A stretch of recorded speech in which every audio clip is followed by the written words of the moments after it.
4,000 years ago, Stone Age Britons raised this mysterious monument, Stonehenge. Nobody knows how they did it, how they moved and stood these massive stones. It's a scientific mystery. This man swears he's cracked. He's building his own Stonehenge in his Flint, Michigan backyard to prove it. Wally Wallington's not a scientist, but he knows a thing or two about moving rocks. That's a 300-pound block. This is a 1,600-pound block. Not too difficult.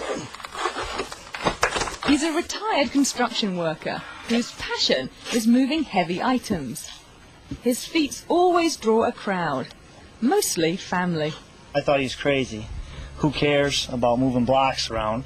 But then when you look at the magnitude of the weights that he's moving around, it is really impressive, and he's not using any equipment or anything.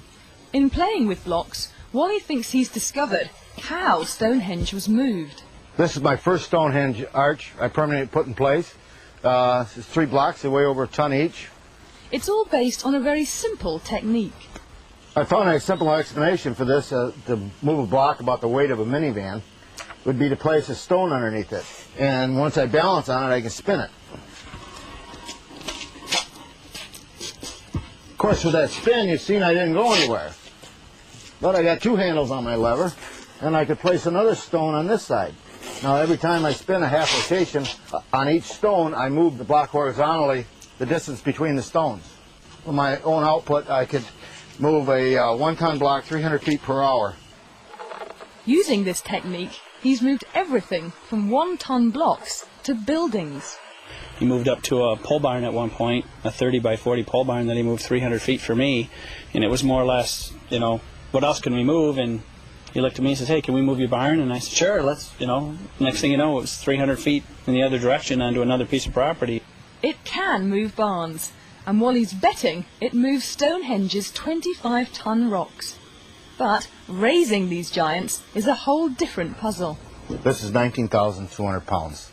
Yeah, it's 128 cubic feet of concrete. Today, Wally hopes to solve it. He'll put one of his theories to the test and try to stand this 19,200-pound block by himself. I've tried to do this without any mechanical machinery at all. I've used mostly sticks and stones for my equipment. No pulleys, no hoists, no metal levers. Just try to use gravity, too, I believe is my favorite tool. Whoop. The first goal is getting this block 3 feet off the ground. In order to move it up to this point, I just rock the block back and forth, adding weight to that end, and that opens a gap on this side, and just slide a board in. Then I add the weight to that end, there it goes, and slide a board in on this end. This shoring box acts like a jack, slowly raising the block. It's 3 feet off the ground, but tomorrow is the big experiment, standing it up. The grandkids have taken the day off school, and the cameras are rolling. Hey, you guys watch Papa, he's going to do something wild. They're here to watch Grandad lift a block the weight of 2 bulldozers. It's ready. Here's how it's supposed to work. The first thing I'm going to do here is release this temporary shoring I have set, and come over here, release some of my counterweights, and that's going to put the entire weight of the block on this rope. So then I'm going to release the rope, come back in, and the rope's going to be my brake. I'm going to guide it into the pit. The easiest way I can explain this is this is just a big teeter-totter, and I got the big kid on that end, and he's going to go down, this end's going up. He believes in his technique, but he's had some setbacks in the past. One day I got thrown over top of a block, and a couple times I had the blocks roll off the top and almost land on my feet. One time I knocked myself out cold on the concrete, and so it's been challenging. Okay. Everybody ready? Yes!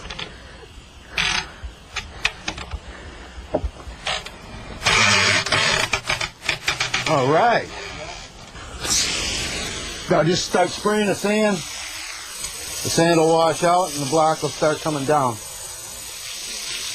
Once the sand is washed from the pit, the block's own weight slowly stands it up. Okay, finally, she's between the lines, guys. Looks good. He did it. Thank you, guys. Raised a massive block using a technique so simple that Wally believes it must have been used to raise Stonehenge. If they were to use this technique to raise the stones at Stonehenge, I believe they could have got it done with a lot smaller crew than anybody has imagined before. It won't be long before this backyard is a little more crowded. This is my first block in the circle. I plan to have 8 of them standing on end like that, all up 11 feet in height. The next one may be a little heavier. We're going to keep going a little further with it. Until then, the only mystery that remains is this stone circle's name. Wally's Wonder Circle. How about the Wallington Circle? What's that? Stonehenge Reloaded. There you go. There you go. That's not bad.